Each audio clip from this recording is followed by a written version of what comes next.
co-powered by techno.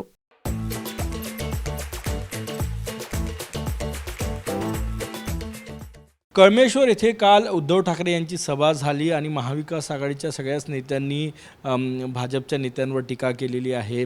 आपल्यासोबत doctor Ashish Deshmukh आहे, भाजपचे वरिष्ठ नेते. तुमचे काका अनिल देशमुख यांनी थेट देवेंद्र फडणवीस यांच्यावर टीका केलेली आहे. नाही, अनिल बाबू हे मोठे नेते स्वतःला समजतात. मागील 30 वर्षापासनं ते मंत्री आहेत, काटोल विधानसभेचं प्रतिनिधित्व करतात. तिथे असलेली अश्वारूढ शिवाजी महाराजांच्या पुतळ्याची मागणी ते आजपर्यंत पूर्ण करू शकलेले नाही आहेत.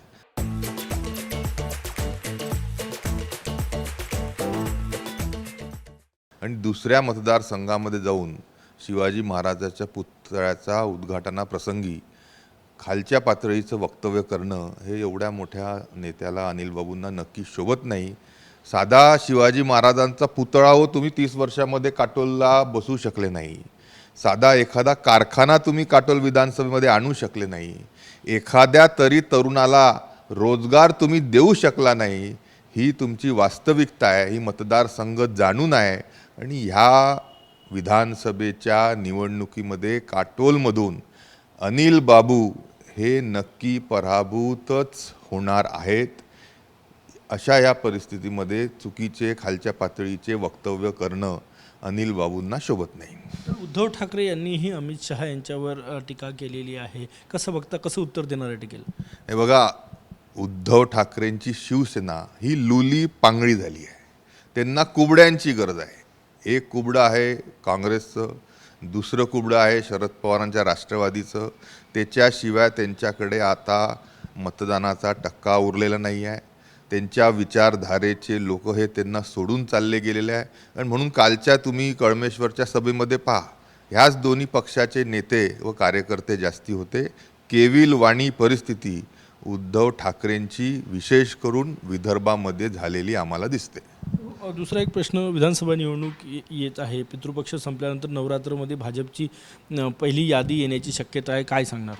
नाही, नक्कीच पितृपक्ष हा संपल्याबरोबर, श्राद्ध पक्ष संपल्याबरोबर नवरात्रीच्या काळामध्ये शुभ मुहूर्तावर महायुतीची म्हणा की त्यामध्ये जागा वाटप झालेलं असेल आपल्याला मिळेल.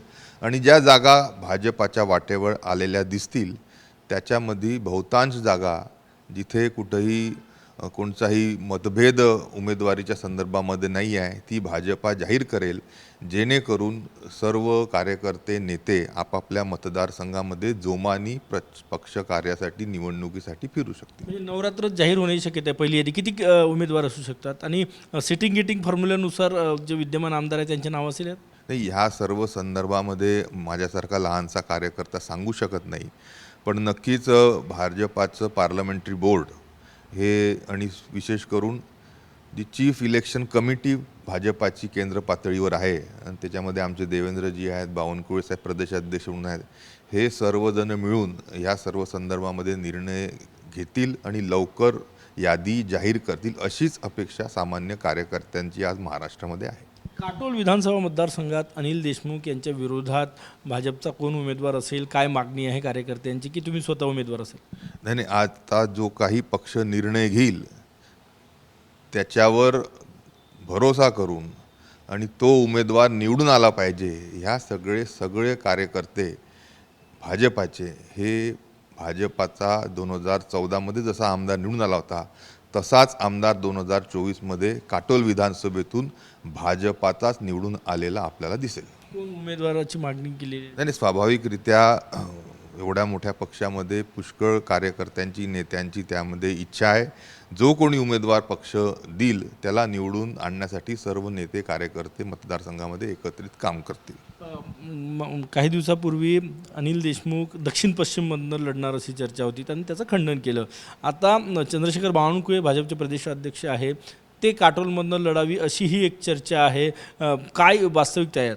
माझ्यासारख्या कार्यकर्त्याची किंवा आमच्यासारख्या काटोल नरखेड तालुक्यातील भाजपाच्या कार्यकर्त्यांची स्वाभाविकच इच्छा राहील की प्रदेशाध्यक्ष बावनकुळे साहेब यांनी काटोल विधानसभा निवडणूक लढावी आणि चांगल्या अशा मताधिक्यांनी ते निवडून येतील. अनिल देशमुख पराभूत झालेले आपल्याला पाहायला मिळतील. म्हणजे अनिल देशमुख विरोधात चंद्रशेखर बावनकुळे असा सामना होईल असं तुम्हाला वाटतं? नाही, तुम्ही म्हणताय म्हणून मी म्हणतो की जर ते काटोल विधानसभेमधून लढण्यासाठी इच्छुक असतील, तयार झालेले असतील, तर आमच्यासारखे कार्यकर्ते हे नक्कीच त्याचं स्वागत करत आहोत आणि एक चांगला विकासभिमुख नेता म्हणून सर्व कार्यकर्त्यांनी, लोकांनी, या जिल्ह्यातील जनतेने बावनकुळे साहेबांना पाहिलेला आहे. त्या माध्यमातून काटोलचा विकास हा झालेला आपल्याला पाहायला मिळेल.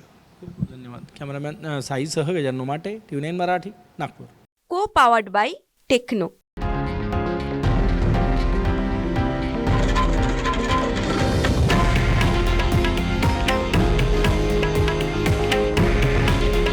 हे आहे देशातील नंबर 1 न्यूज नेटवर्क आणि आपण पाहत आहात TV9 मराठी.